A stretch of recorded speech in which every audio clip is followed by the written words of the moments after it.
सूरज electrician man channel में आपका स्वागत है। आज हम बताने वाले हैं बिहार आईटीआई और बिहार पॉलिटेक्निक के एग्ज़ाम में साइंस के अति महत्वपूर्ण प्रश्न जो हमेशा पूछे जाते हैं और क्लास ये तीसरा है। यदि 2 क्लास आप नहीं देखें तो मेरे वीडियो के प्लेलिस्ट में जाकर आप 2 क्लास देख सकते हैं और ये साइंस का क्लास चल रहा है।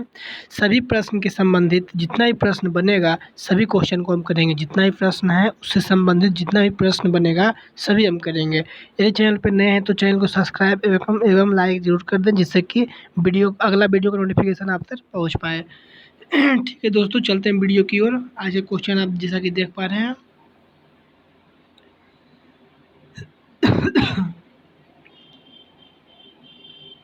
पहला क्वेश्चन देखिए। इसमें अब 50 क्वेश्चन हम करने वाले हैं और 50 साइंस की रहेगा। 51 नंबर क्वेश्चन है, किसी पिंड के संवेग परिवर्तन की दर किसके बराबर होती है? किसी पिंड के संवेग परिवर्तन की दर किसके बराबर होती है? सभी क्वेश्चन से रिलेटेड जितना क्वेश्चन बनेगा सभी हम इसमें करेंगे। बताइए जल्दी, इसका आंसर कौन होगा? 51 का जो राइट आंसर हो जाएगा वो ऑप्शन नंबर सी होगा। राइट आंसर सी होगा, परिणामी बल के। ठीक है, परिणामी बल के।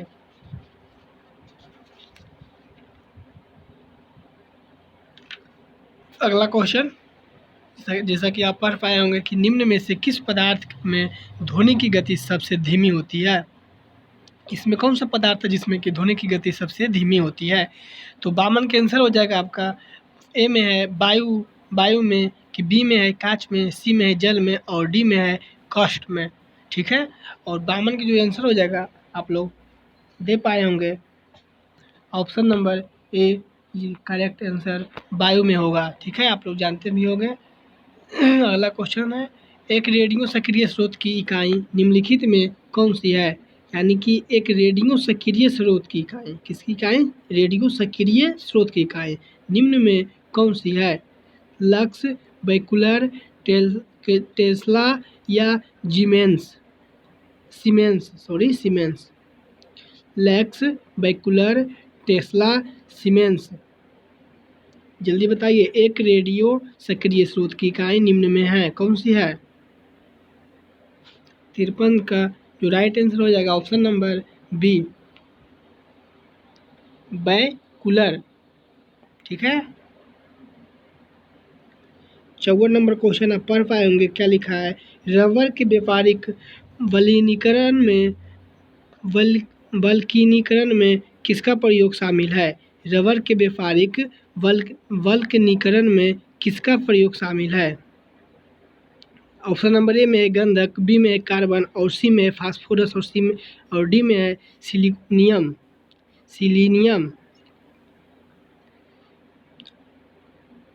54 नंबर क्वेश्चन फिर से पढ़ते हैं, रबर के व्यापारिक वल्कनीकरण में किसका प्रयोग शामिल है? ऑप्शन नंबर ए में है गंधक, ऑप्शन नंबर बी में है कार्बन और सी में है फास्फोरस और डी में है सिलेनियम। इसका सही आंसर हो जाएगा 54 का, वो आपका ऑप्शन नंबर ए सही आंसर होगा, गंधक होगा इसका। निम्न में से 55 नंबर क्वेश्चन है, निम्नलिखित में से किस एक को स्ट्रेंजर गैस भी कहा जाता है? स्ट्रेंजर गैस, ठीक है, क्या पूछ रहा है? स्ट्रेंजर गैस किसे कहा जाता है? आर्गन का, नियॉन का, जीनॉन का या नाइट्रस ऑक्साइड का? तो 55 का जो राइट आंसर हो जाएगा आपका option number C is correct answer, xenon का। ठीक है,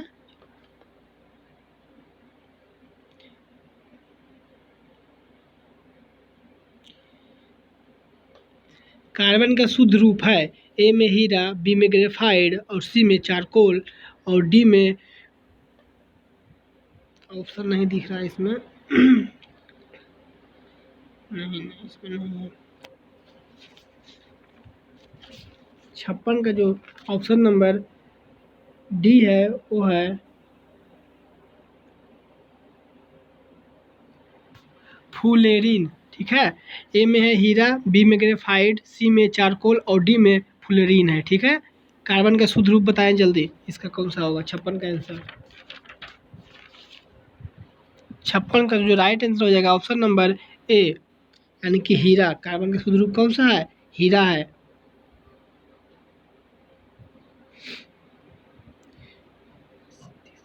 मस्तिष्क का सोचने वाला मुख्य भाग कौन सा है? मस्तिष्क का सोचने वाला मुख्य भाग कौन सा है? 58 का आंसर बताइए। रिपीटेड क्वेश्चन है, ये बहुत बार पूछा गया है। Bihar IITM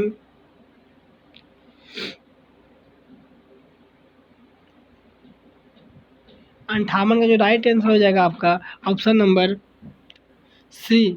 option number C, अग्र मस्तिष्क। अग्र मस्तिष्क। और 59 का आंसर ऑप्शन 59 क्वेश्चन क्या है कि मूत्र में प्रायः कौन सा विटामिन उत्सर्जित होता है? मूत्र में प्रायः कौन सा विटामिन उत्सर्जित होता है? यानी कि मूत्र में कौन सा विटामिन उत्सर्जित निकलता है? कौन सा विटामिन निकलता है मूत्र में?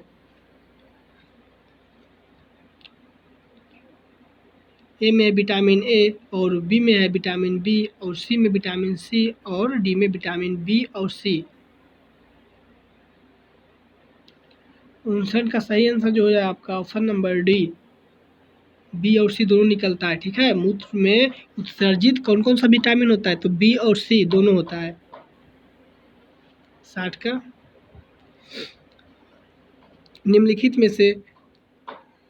निम्न में से किस एक रोग का कारण विषाणु है? निम्नलिखित में से किस एक रोग का कारण विषाणु है?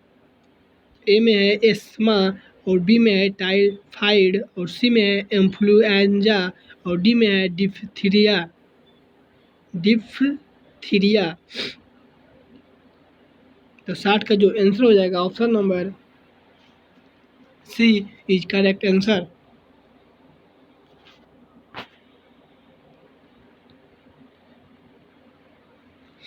इकसठ नंबर क्वेश्चन है, निम्नलिखित में से किस एक जंतु में त्वचा एक श्वसन अंग है? यानी कि क्वेश्चन पूछ रहा है कि निम्नलिखित में से किस एक जंतु में, जो इसमें दिया गया है, इसमें कौन सा जो त्वचा अंग है वो श्वसन का अंग है? त्वचा जो उसका क्या है? श्वसन का अंग है, जिससे वह श्वास लेता है। किसका है? त्वचा। त्वचा से श्वसन कौन करता है? ए में है कॉकरोच, और बी में है मेंढक, और सी में है शार्क, और डी में है बियोल।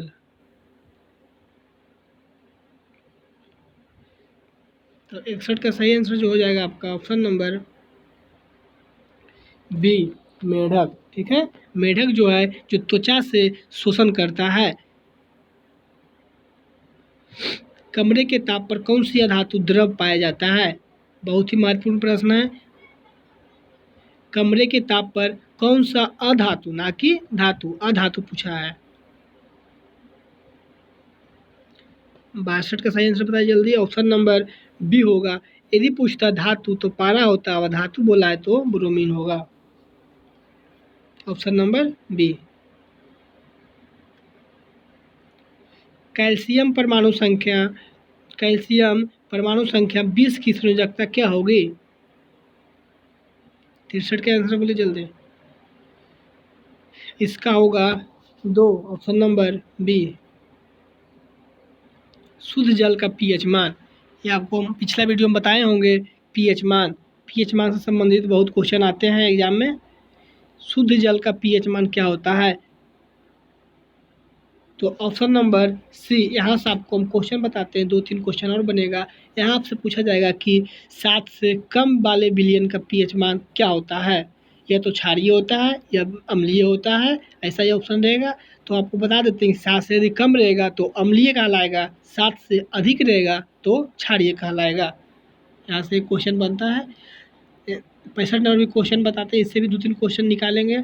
खाने के सोडा का रासायनिक सूत्र क्या होगा? ए में है सोडियम का कार्बोनेट, और बी में है सोडियम हाइड्रोकार्बोनेट, और सी में है सोडियम क्लोराइड, और डी में है अमोनियम क्लोराइड। 65 का आंसर जल्दी बताइए। जो 65 का आंसर हो जाएगा आपका वो option number B, option number B.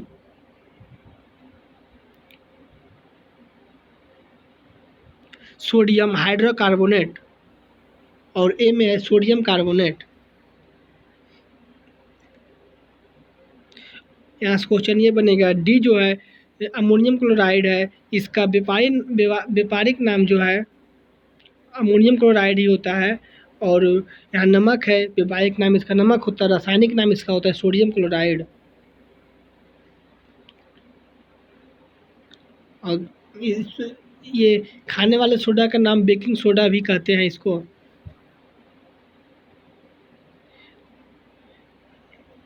एक तत्व का इलेक्ट्रॉनिक विन्यास A1s/2, 2x/2, 2s/2, 2p/6 और 3x/2 और 3p/5 है। आवर्त सारणी में इसका स्थान होगा। एक तत्व का इलेक्ट्रॉनिक विन्यास दिया हुआ है और पूछ रहा है आवर्त सारणी में इसका स्थान किस स्थान पर होगा। ए में है आवर्त 3 और वर्ग 5a, और बी में है आवर्त 5 और आवर्त 5 वर्ग 3a, और सी में है आवर्त 3 वर्ग 6a, और डी में है आवर्त 2 वर्ग 6a। तो 66 का जो इलेक्ट्रॉनिक विन्यास का जो आंसर हो जाएगा, इसका सही आंसर आपका होगा ऑप्शन नंबर सी। निम्न में किस पर ऋणावेश होता है? बहुत ही महत्वपूर्ण प्रश्न है, जल्दी बताइए इसका आंसर।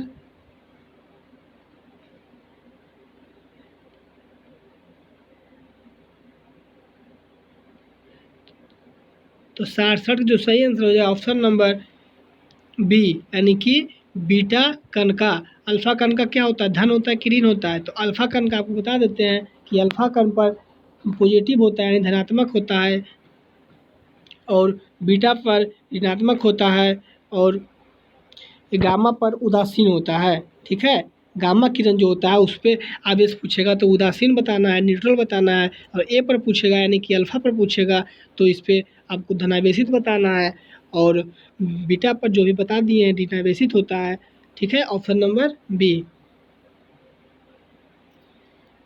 68 नंबर क्वेश्चन, पॉलीथीन किस यौगिक का बहुलक है?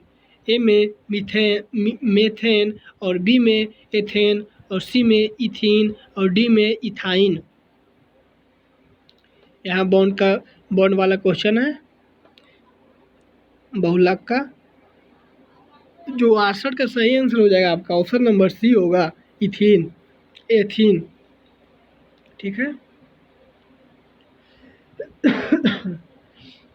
और 69 नंबर क्वेश्चन, जल में डूबी हुई सीधी छड़ मुड़ी हुई प्रतीत होता है, यानी कि जब जल में डुबाया गया छड़ी सीधी जो रहता है वो मुड़ी हुई प्रतीत यानी कि दिखता है। प्रतीत होना मतलब दिखाई देता है।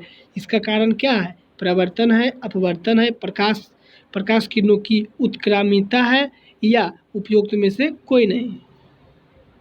तो आप लोग जानते हैं 10th का क्वेश्चन है कि जब हम सीधी छड़ी को डालते हैं पानी में तो वो मुड़ी हुई प्रतीत होता है, यानी मुड़ी हुई हमें दिखता है, लेकिन वो होता है सीधा। तो इसका कारण क्या है? तो इसका सही कारण जो होगा आपका ऑप्शन नंबर ए होगा, परावर्तन होता है, आप लोग जानते होंगे।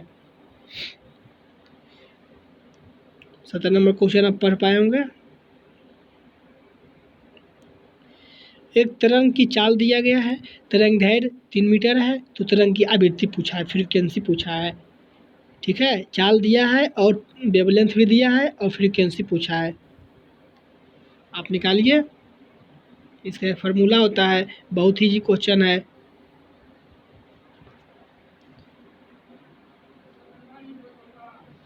सत्रह का जो आंसर हो जाएगा आपका ऑप्शन नंबर बी। 70 का जो ऑप्शन होगा आंसर होगा वो बी होगा।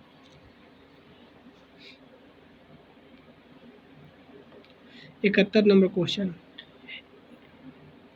1 किलोग्राम की वस्तु की गतिज ऊर्जा 1 जूल तब होगी जब उसकी चाल, यानी कि 1 किलोग्राम की वस्तु जिसका की गतिज ऊर्जा कितना है, 1 जूल है, तो तब उसकी चाल होगी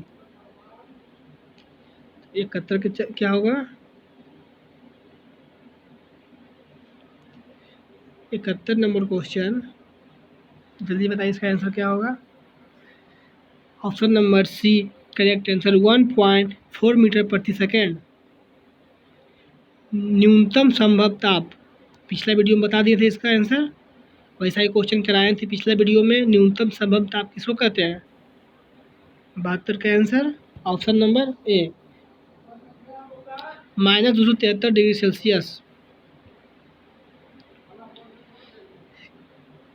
किसी ग्रह की सतह पर स्मॉल जी का मान निर्भर करता है, किसी ग्रह की सतह पर स्मॉल जी का मान निर्भर करता है, केवल द्रव्यमान पर, केवल ग्रहण की त्रिज्या पर, द्रव्यमान पर व त्रिज्या दोनों पर, और डी में है उपरोक्त में कोई नहीं। ऑप्शन नंबर फिर से पढ़ते हैं, ए में है केवल द्रव्यमान पर, यानी किसी ग्रह की सतह पर जी का मान निर्भर करता है, केवल द्रव्यमान पर, केवल ग्रह की त्रिज्या पर, और सी में द्रव्यमान व त्रिज्या दोनों पर, और डी में उपयुक्त में कोई नहीं। तो 73 का जो आपका आंसर हो जाएगा सही ऑप्शन नंबर सी, द्रव्यमान व त्रिज्या दोनों पर। 71 नंबर क्वेश्चन, एक गतिमान आवेशित कण उत्पन्न करता है, यानी एक गति में जो कण है वो आवेश क्या उत्पन्न करेगा, एक गतिमान आवेशित कण उत्पन्न करता है, इसका मतलब हुआ कि कोई भी कण यदि गतिमान में है, गतिशील है, तो वह आवेशित कण उत्पन्न करता है। कौन, केवल विद्युतीय क्षेत्र करता है कि विद्युत क्षेत्र करता है, कि चुंबकीय तथा विद्युत क्षेत्र दोनों करता है, या उपयुक्त में कोई नहीं। ए में केवल चुंबकीय क्षेत्र, बी में केवल विद्युतीय क्षेत्र, और सी में है चुंबकीय एवं विद्युतीय क्षेत्र दोनों, और डी में है उपरोक्त में कोई नहीं।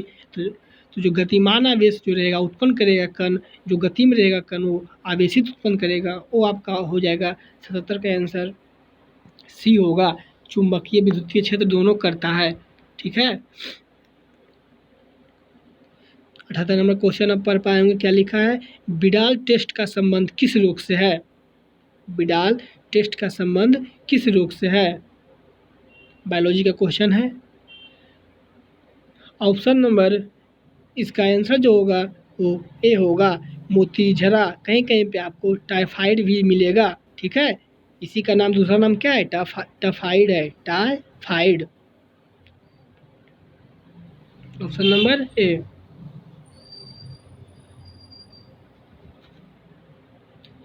मनुष्य का प्रमुख उत्सर्जित उत्पाद है कौन होता है, मनुष्य का प्रमुख उत्सर्जित उत्पाद होता है, ए में अमोनिया, बी में यूरिया, और सी में यूरिक अम्ल, और डी में अमीनो अम्ल।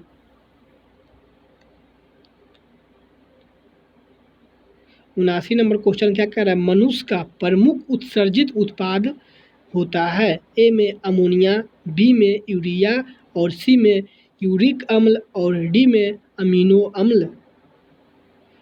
इसका जो आंसर जो होगा सही, आप जैसा कि आप जान पाएंगे क्या होगा इसका आंसर, ऑप्शन नंबर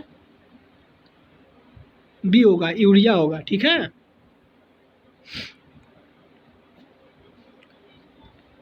कवच युक्त जंतु किस संघ के अंतर्गत आते हैं, कवच युक्त जंतु किस संघ के अंतर्गत आते हैं।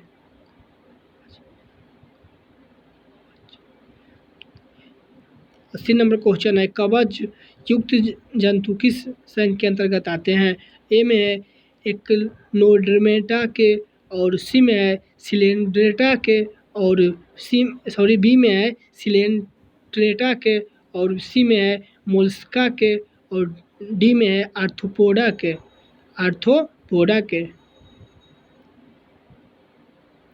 कवच युक्त जंतु किस संघ के अंतर्गत आते हैं।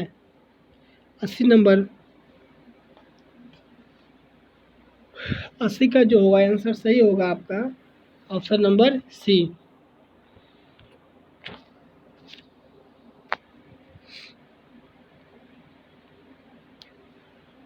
स्कर्वी रोग होता है?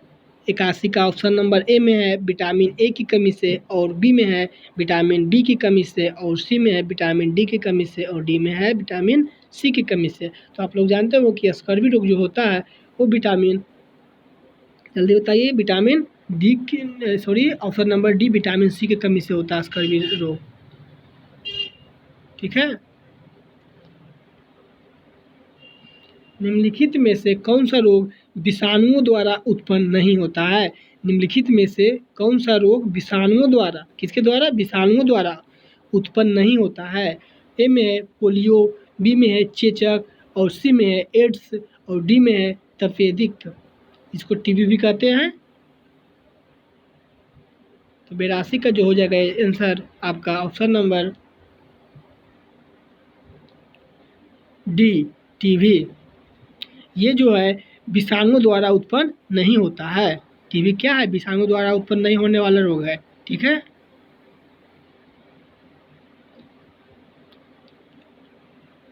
आलू का कौन सा भाग खाया जाता है? ए में है तना, बी में है पत्ती, और सी में है फल, और डी में है फूल। तो आप लोग जानते होंगे 83 का जो आंसर होगा ऑप्शन नंबर ए, तना। आलू का जो है तना खाया जाता है, ना कि पत्ती और ना कि फल और फूल, ये सब नहीं होगा। जब भी होगा तो तना होगा।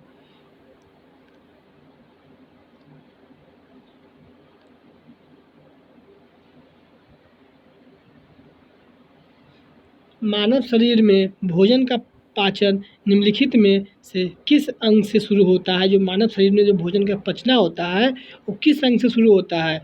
ए में मुख, और डी में अमाशय, और सी में छोटी आंत, और डी में बड़ी आंत।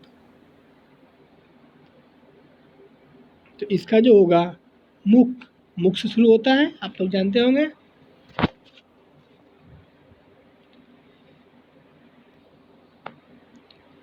किस कारण से स्टोन कैंसर होता है?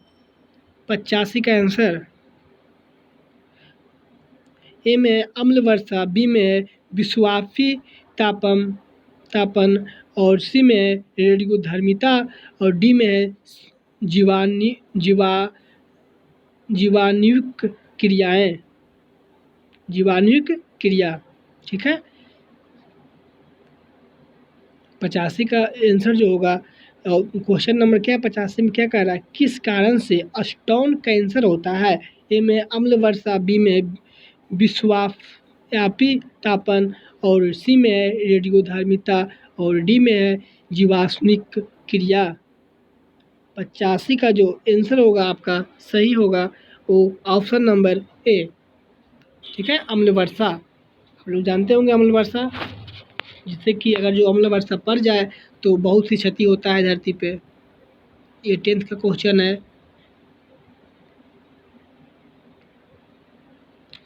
निम्नलिखित में से कौन सा एक वास्तविक मछली है?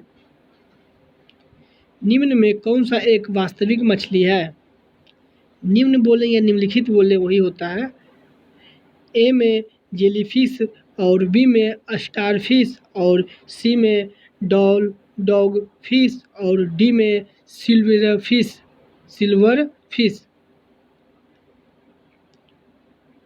तो 86 का जो होगा आपका option number C, dog fish.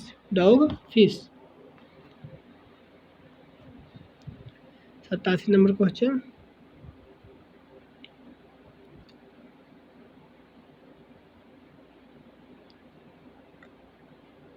जब कोई कार विराम से अचानक चल पड़ती है, जब कोई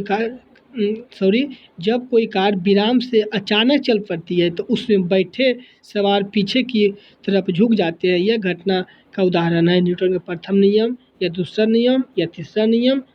किसमें दिया गया है ये?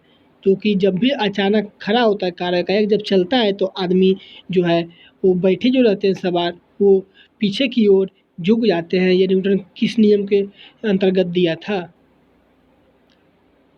ये आप लोग जानते होंगे। इसका जो होगा जब भी होगा तो ऑप्शन नंबर ए होगा, प्रथम नियम के अनुसार दिया था वो। ठीक है। यात्री पीछे की ओर कब कौन नियम से झुकता है? प्रथम नियम से।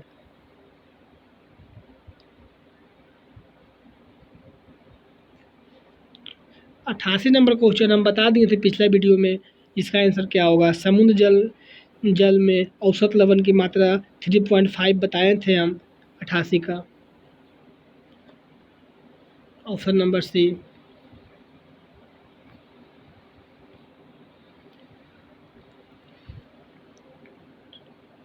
89 नंबर क्वेश्चन, परमाणुओं के एक मौलिक कण प्रोटॉन की खोज किसने किए थे? हम पिछला वीडियो में बता दिए थे कि प्रोटॉन की खोज किसने किया और न्यूट्रॉन का खोज किसने किया और इलेक्ट्रॉन का खोज किसने किया। ठीक है, तो आप इसका आंसर दे पाए होंगे। रदरफोर्ड। किसने किया? रदरफोर्ड।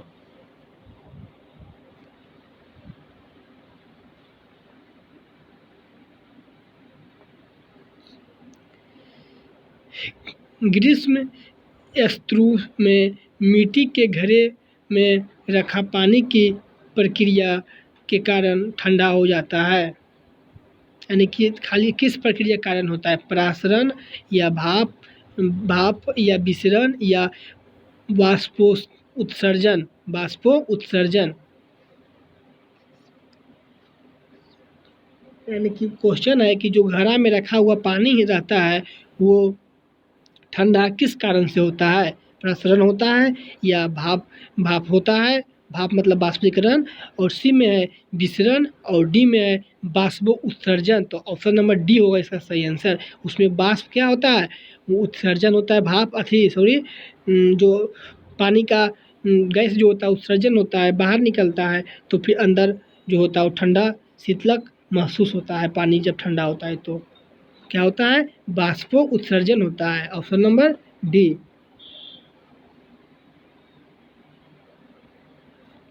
बाष्पो उत्सर्जन। निम्न वैज्ञानिकों में किसने उत्प्लावन के नियमों का खोज किया? उत्प्लावन के नियम कौन वैज्ञानिक दिया था? न्यूटन तो नहीं दिया था। थॉमसन एडिसन ने, और सी में है आर्किमिडीज ने, और डी में है जॉन डाल्टन ने। न्यूटन नहीं दिया था, और इसका जब भी दिया था तो आर्किमिडीज ने दिया था। कौन दिया था? आर्किमिडीज। ऑप्शन नंबर 91 का जो सही होगा वो सी होगा, आर्किमिडीज। निम्न में कौन सी धातु विद्युत का सर्वोत्तम सुचालक है? सबसे बढ़िया, सर्वोत्तम मतलब क्या हुआ? सबसे अच्छा सुचालक, यानी कि कौन सा होगा? तांबा, चांदी, एल्युमिनियम, टंगस्टन। तो आप लोग जानते होंगे सबसे जो है जो चांदी होता है। सर्वोत्तम चालक कौन है? चांदी।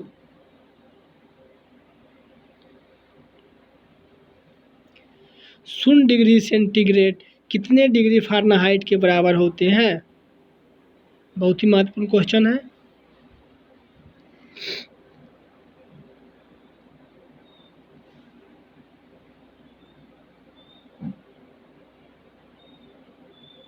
तो इसका जो होगा राइट आंसर वो होगा option number D, 32 degree Fahrenheit.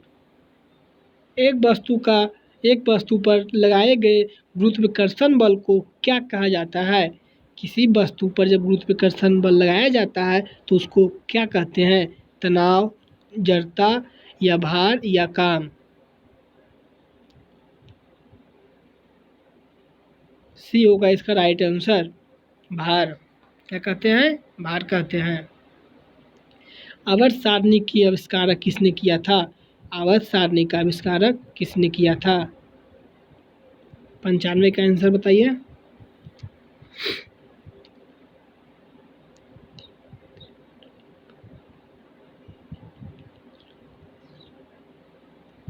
जो 95 का सही आंसर होगा ऑप्शन नंबर ए होगा, दिमित्री मेंडलीफ। कौन होगा? Dmitri Mendeleev. Option number A. निम्नलिखित में कौन से विलयन का पीएच मान न्यूनतम होता है? न्यूनतम है सबसे कम किसका होता है? रक्त का होता है, शुद्ध जल का होता है, डिटर्जेंट का होता है कि नींबू का रस का होता है? तो अभी हम बताए हैं 96 जैसा क्वेश्चन पीछे आया था कि जब भी होगा तो 7 से कम जो होता है वो अम्लीय होता है, 7 से अधिक क्षारीय होता है। यहाँ ए में है रक्त का और बी में है शुद्ध जल का सेवन होता है और डिटर्जेंट का और डी में नींबू रस का। 7 से कम किसका है? नींबू रस का है सबसे कम, ठीक है। 7 से कम होता है नींबू रस का। अम्लीय क्योंकि है, अम्ल इसमें पाया जाता है।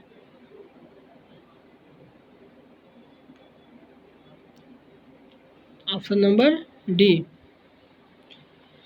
प्रकाश संश्लेषण की प्रक्रिया में पौधे किस ऊर्जा का प्रयोग करते हैं? प्रकाश संश्लेषण की प्रक्रिया में पौधे किस ऊर्जा का प्रयोग करते हैं? ए में है ऊष्मीय ऊर्जा, बी में रासायनिक ऊर्जा, सी में सौर ऊर्जा और डी में गतिज ऊर्जा। 97 के लिए आंसर जो हो जाएगा वो सही आंसर होगा जो सी होगा, यानी कि सौर ऊर्जा। सौर ऊर्जा की तरह ही तहत ही प्रकाश संश्लेषण प्रक्रिया होती है और पौधा अपना भोजन स्वयं बनाते हैं।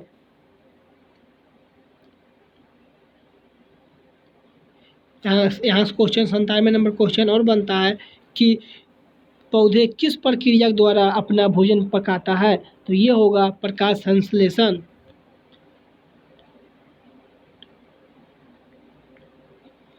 मेंडल ने मटर के पौधों को चुना क्योंकि ए में है वो आसानी से उपलब्ध थे और सी बी में है वे सस्ते थे और सी में उनमें विषम दिखने वाले गुण थे और डी में है उपरोक्त सभी विकल्प। इसका सही आंसर हो जाएगा 98 का, वो आपका डी होगा।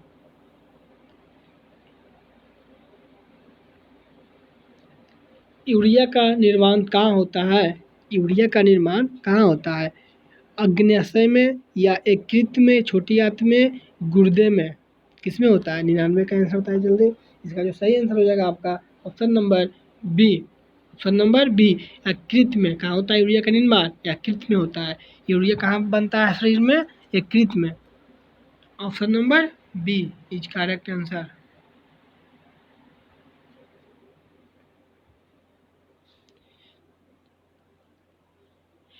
पसीने वाली ग्रंथियां मानव शरीर के किस अंग में उपस्थित होती है? पसीने वाली ग्रंथियां मानव शरीर के किस अंग में उपस्थित होती है? ए में है गुर्दा, यकृत, अग्न्याशय या त्वचा। 100 का जो सही आंसर हो जाएगा आपका ऑप्शन नंबर डी, यानी त्वचा। निम्नलिखित में कौन सा एक स्थिर पूंजी के रूप में नहीं माना जाता है? ये सोशल साइंस का क्वेश्चन है।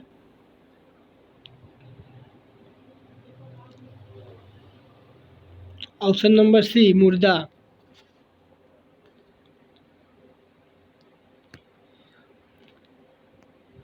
ये पार्ट 3 था, अगला वीडियो पार्ट 4 आएगा जल्दी। और यदि वीडियो आपको अच्छा लगा हो तो लाइक ज़रूर कीजिएगा और शेयर ज़रूर कीजिए जो भी ITI पॉलिटेक्निक के एग्ज़ाम की तैयारी कर रहे हैं।